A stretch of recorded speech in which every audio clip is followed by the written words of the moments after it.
Over 5 million people play football in the USA, and here to bring it to you in the raw, uncut, unadulterated is the undisputed #1 sports show in Atlanta and abroad. 100 yards of football, live from headquarters. It's more than a game, more than a show. It's where football blends culture, economics, and society. Tap in, tune in, and lock in to 100 yards of football now.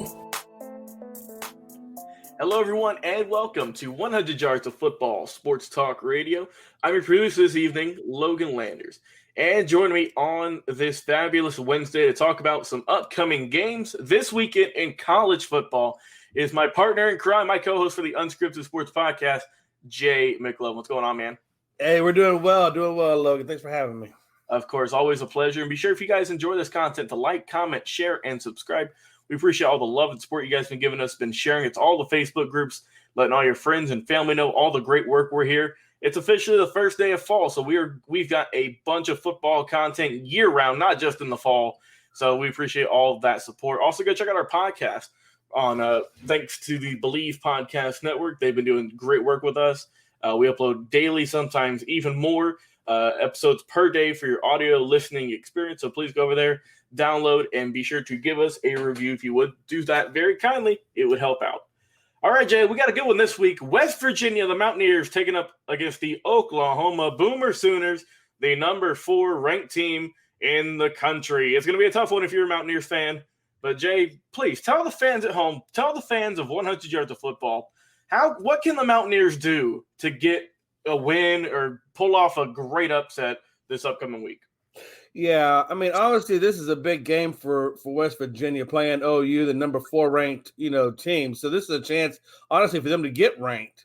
If they can defeat Oklahoma in Oklahoma, so they got to go to Norman, Oklahoma this time. So, yeah, it's going to be a tall task for West Virginia Mountaineers, and I guess they're going to have to climb that mountain pretty darn hard, Logan. So it's going to be a tough mountain to climb. If you look at what Doge is doing. And I'm probably saying his name wrong, but Doge or Doge, how it's Dodge maybe. Those words are all right.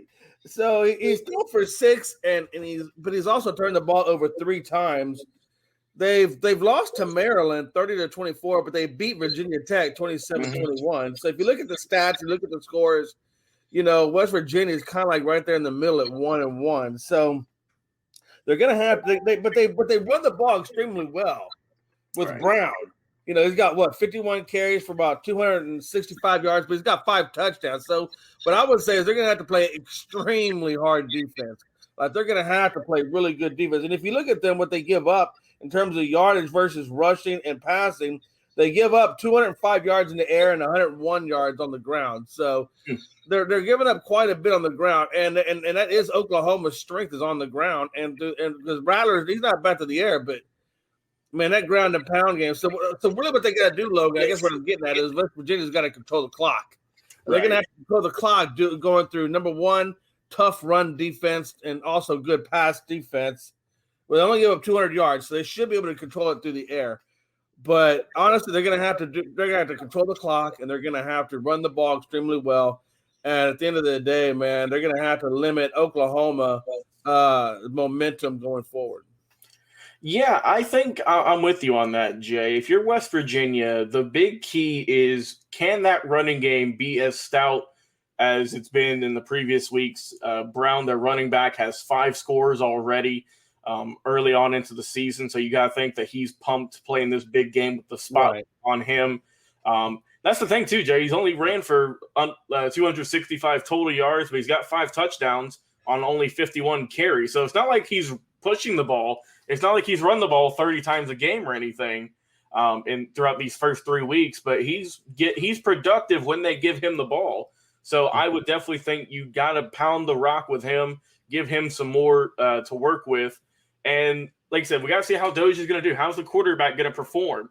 He's done so far this season. He's done pretty good, throwing for over 700 yards already, 6 touchdowns, 3 picks, and he has been sacked 6 times, which is a little bit of a worry for that West Virginia O-line because we know how just unstoppable Oklahoma is. Don't matter if it's offense, don't matter if it's defense. They are a special team, and you got to bring it if you're West Virginia Mountaineer, whether you're on the O-line, you're on the defense. Even if you're a guy on the bench, you got to cheer them on even harder than usual to get a win this upcoming week because it will be a tough go at it, I think. But don't fret because the Oklahoma Sooners, they have 13 sacks on the season already, Jay. Dozi's been sacked 6 already. I think that number is going to definitely go up this upcoming week. But what can West Virginia do? Go back to them. Like I said, got to give Brown the ball, let him run. The receiving core, there's not really a guy who's stood out more than the others. Sam James leads the team with 3 touchdowns, but he's only got 166 yards, and there's about 5 or 6 other guys who are all grouped in there. So there's not one big threat, which honestly, Jay, that's not a bad thing because you don't know where you're going to throw the ball. You can't really just zone in on one guy. So I think that is somewhat an advantage to West Virginia. You might look at these guys' stats and be like, man, no one's got over 200 receiving yards so far. But you see, like I said, 4, 5, 6 guys with about 100 apiece. And to me, that lets me know that my quarterback is throwing it all around the field. Everyone's getting some love, and everyone's getting some touches, which is, I know, is helping out the receiving core.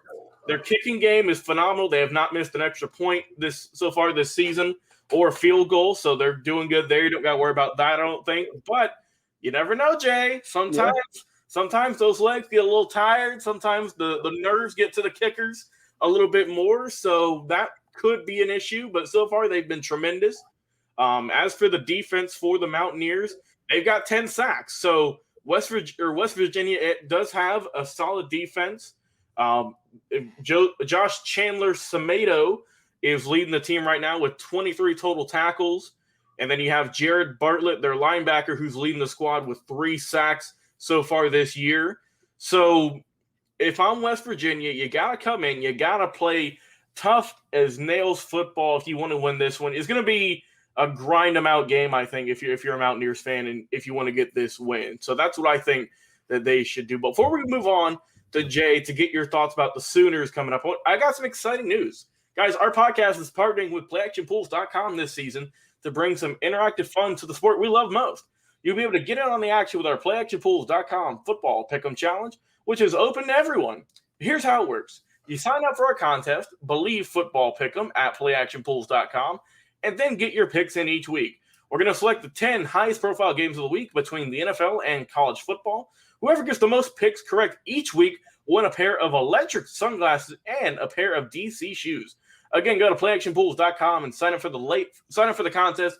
Believe, that's BLEAV, football pick'em. And if you plan on hosting your own football contest, go to PlayActionPools.com today. They've got Survivor, Pick'em, as well as a cool sportsbook style concept called Build Your Bankroll. PlayActionPools.com, your new home for all your office sports pools.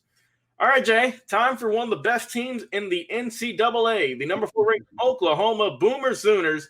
They've looked pretty good so far this season. How can they ensure victory and maintain their spot in that college football playoff this week against the West Virginia Mountaineers?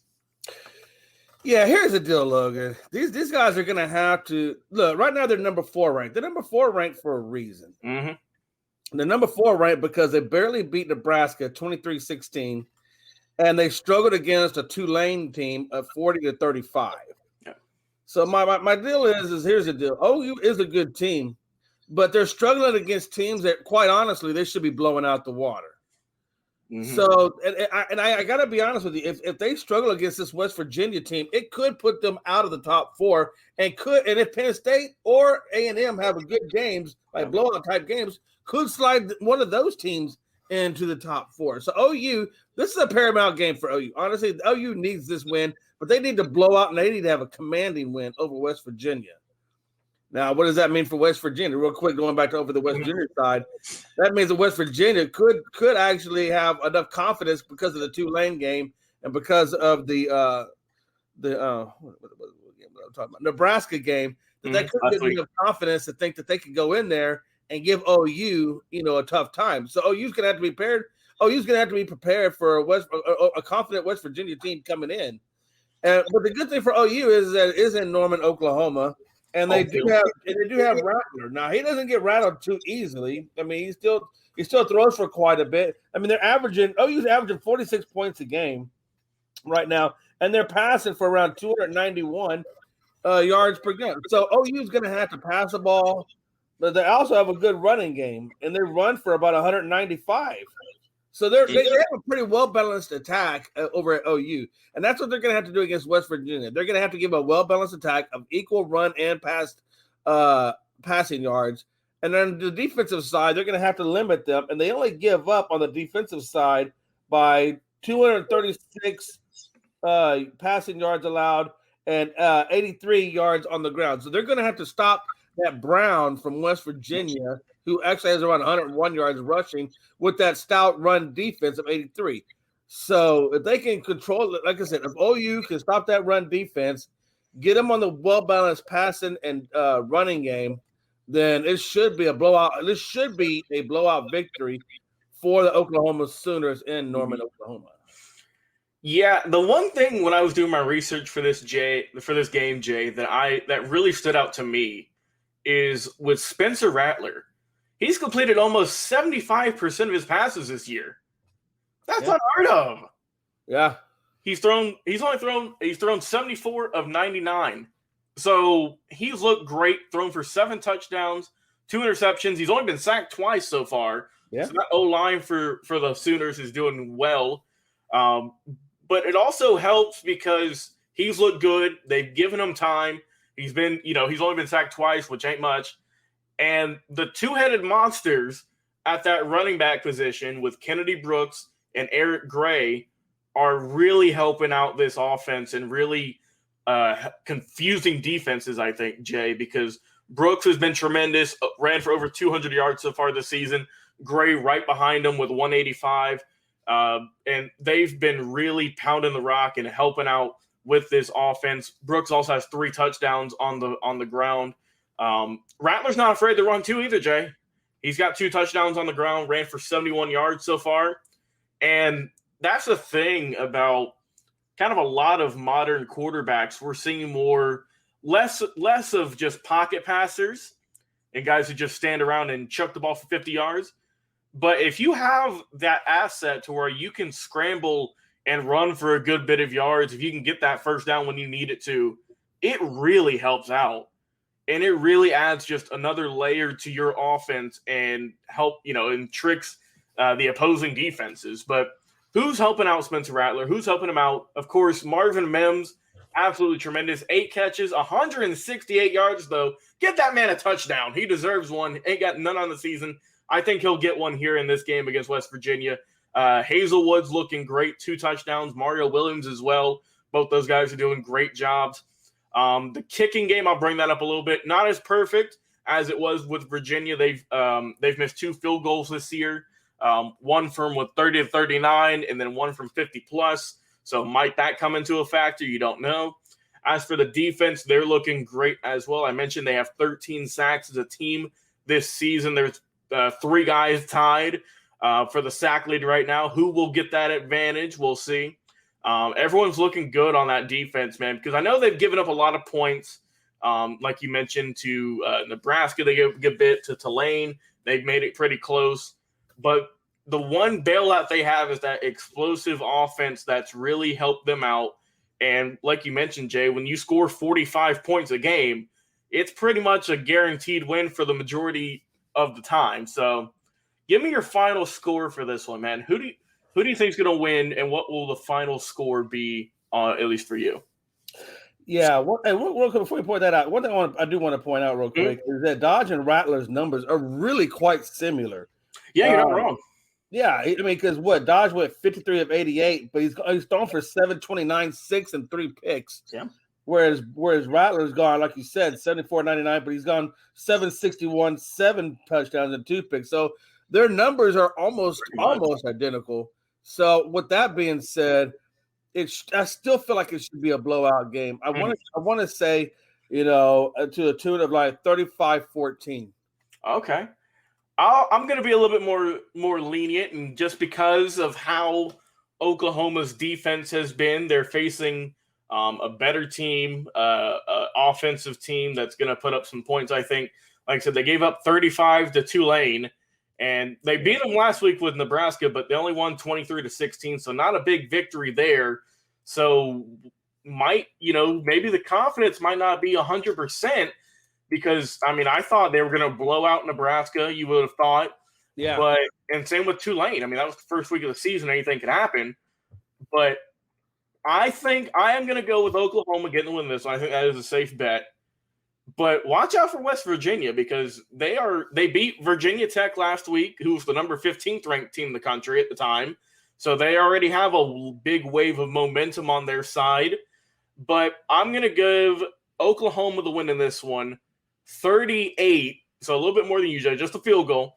I'm going to go 38, Oklahoma, West Virginia, 21. I think Oklahoma will get the win by a couple of scores, but I think the defense is still just trying to get its feet wet, trying to get everything worked out. But I do think Oklahoma at the end will pull away and get a victory and maintain their top 4 spot in that college football playoff. So let us know, what do you think? What will be the final score for this game? Do you think the West Virginia Mountaineers are going to win? Or will the Sooners prevail and remain undefeated in this young season? Let us know in the comments, and we will be sure to interact with you. Thank you guys so much for tuning in today. We go live each and every week, as you know, with our cast and crew here at 100 Yards of Football. Mr. Football himself, Miss Vincent Turner, who's done some great work with us, doing great game previews, history, everything you want with football. He is the guy to go to, of course. Former Atlanta Falcon and Florida State legend Bobby Butler, our amazing coach, Kevin the Bull Jones, another amazing producer I work with on Mondays, Jeremiah Long. Of course, myself and Jay McLovin bringing you all the good content here on Wednesdays. And all the other great guests we've had on. We've had Super Bowl champions, NCAA champs, guys who've broke records. You name it, we've had them on the show, interviewing them, legend specials. Go check out our podcast where you can list all that as well. Just go to Spotify, Apple, iTunes, wherever you listen to your podcast, and you can find us. Just type in 100 Yards of Football. And like I said earlier, we upload each and every day, at least one, maybe multiple, just depends on how much stuff we got coming out each week. And so please go over there, leave us a review, and let us know what you think of the show, whether you're on the way to work, you're in the gym, doing some bench press. We have a lot of great content over there. We've got, probably getting close to 500 episodes. So we got plenty of stuff for you over there. That's all I got to say. But for my guy, Jay McLovin, man, thanks so much for coming on today and previewing the West Virginia Mountaineers and the Oklahoma Sooners. It's been a pleasure. I've been your producer, Logan Landers. And stay tuned because we got another great game preview coming up for you in just a second. See you then. What is your favorite moment from football history? What teams and players are you cheering on? And who will win it all? We want to hear from you, our listeners.